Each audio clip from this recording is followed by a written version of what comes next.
A questão diz, considerando um equilíbrio inicial de pleno emprego,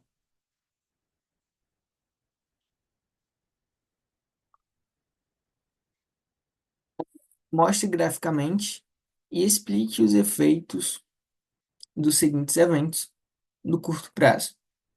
Então, beleza. A gente está partindo do pleno emprego. Eu tenho aqui o meu gráfico. E nesse gráfico eu tenho a demanda agregada.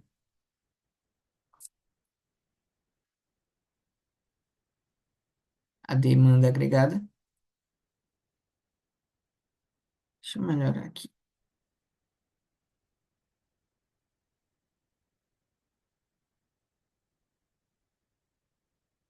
Tenho também a oferta agregada.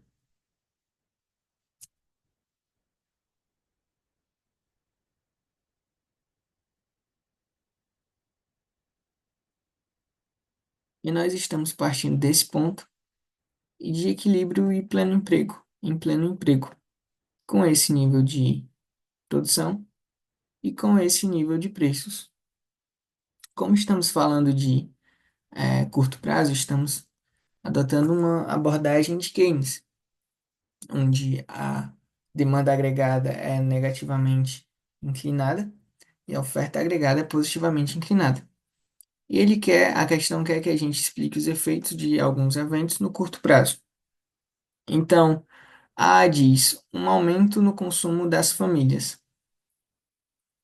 Deixa eu primeiro fazer uma cópia de segurança aqui. Vou trabalhar com esse gráfico.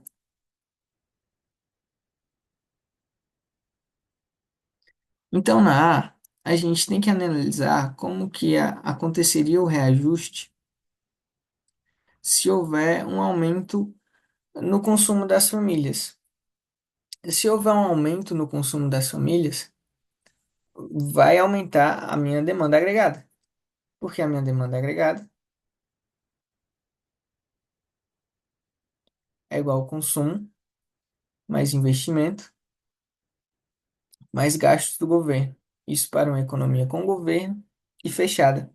Então, se o meu consumo aumenta, se o C aumenta, se o consumo das famílias aumenta, a demanda agregada vai aumentar também. E aqui no nosso gráfico, isso vai resultar em um deslocamento da oferta agregada para a direita. Então, a minha curva da oferta agregada vem para a direita. Essa daqui vai ser a minha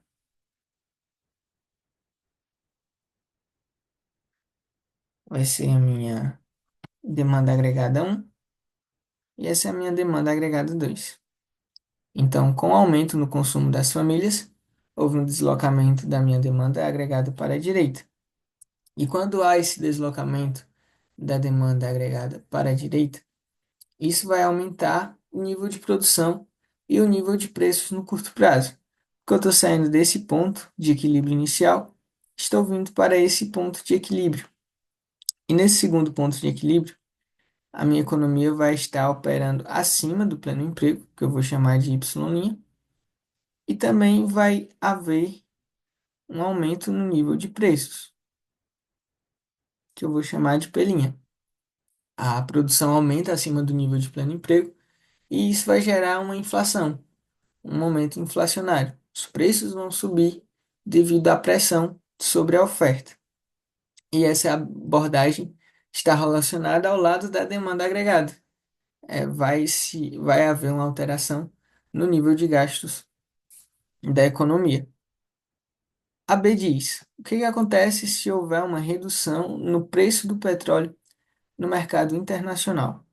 Deixa eu primeiro eu usar esse gráfico aqui novamente e eu vou fazer a B aqui, desse lado.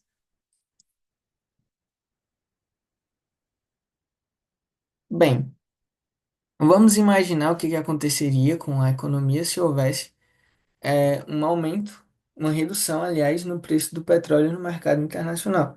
A gente sabe que o petróleo é um insumo para muitas coisas. E se houvesse uma redução no nível de petróleo, os combustíveis, por exemplo, iam ficar mais baratos. E com os combustíveis mais baratos, por exemplo, os fretes iriam ficar mais baratos também. E isso faria com que a minha oferta aumentasse, porque os insumos estariam mais baratos. E isso faria também com que houvesse uma diminuição na minha inflação. Foi justamente o que aconteceu em 2022, eu acho, quando houve uma diminuição na alíquota do ICMS, os combustíveis ficaram mais baratos e isso gerou ao contrário de inflação, uma deflação. Então segue-se mais ou menos essa lógica. Então, vamos colocar isso graficamente. O que que acontece se houver uma redução no preço do petróleo no mercado internacional?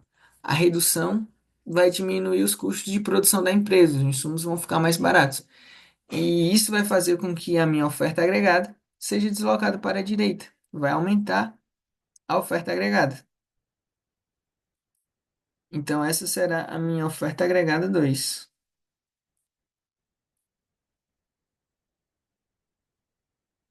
Oferta agregada 2. E isso vai aumentar a produção e vai reduzir os preços. Isso no curto prazo, né? A gente está nesse ponto de equilíbrio e com o deslocamento da oferta agregada para a direita, a gente chega nesse segundo ponto. Nesse segundo ponto, a economia vai operar acima do pleno emprego também, vai aumentar a produção e também vai diminuir os preços. Eu vou chamar de pelinha. O nível de produção aumenta, vai reduzir o custo dos bens e serviços e o hiato de inflação desaparece. Pode surgir um hiato de produção produtiva, vai acontecer uma deflação e vai se aumentar a produção. É, no caso, a redução do preço do petróleo vai afetar mais a oferta agregada, porque mexe nos insumos de produção, deixando a produção de bens e serviços mais barata. Agora C diz, no modelo ASAD, qual abordagem essas circunstâncias se refere? A abordagem dessas circunstâncias que a gente falou, tanto do aumento do consumo quanto da diminuição do preço do petróleo, ambos se referem ao lado da demanda agregada, no caso, o aumento do consumo das famílias, e a redução do preço do petróleo refere-se à abordagem do lado da oferta agregada. O consumo é do lado da AD, ou DA, demanda agregada, e o preço do petróleo é do lado da oferta agregada. Isso tudo se tratando de curto prazo, então estamos falando de modelo keynesiano do curto prazo. E a D pede para a gente definir o princípio da demanda efetiva. O princípio da demanda efetiva, desenvolvido por Keynes, diz que o nível de produção e emprego na economia é determinado pela demanda agregada efetiva. Então, se no modelo clássico a gente tem que a demanda agregada ela não oferece, não traz muito, como é que eu posso dizer, não faz muito efeito na determinação econômica, no princípio de Keynes, no modelo de Keynes, tem-se a demanda agregada efetiva, ou seja, ela é efetiva. Ela diz que o emprego e a produção na economia é determinado pela demanda agregada, composta pelo consumo, investimento, gasto do governo e exportações líquidas, conforme a gente viu. Isso é diferente da visão clássica, que considera a oferta como determinante. Então, quando a gente fala de modelo clássico, estamos falando de longo prazo e oferta agregada determinante. Quando falamos de keynesianismo, modelo de Keynes, estamos falando de curto prazo e demanda agregada efetiva, determinante, que define o nível de atividade econômica, especialmente nos períodos de recessão. E aqui a gente finaliza essa questão.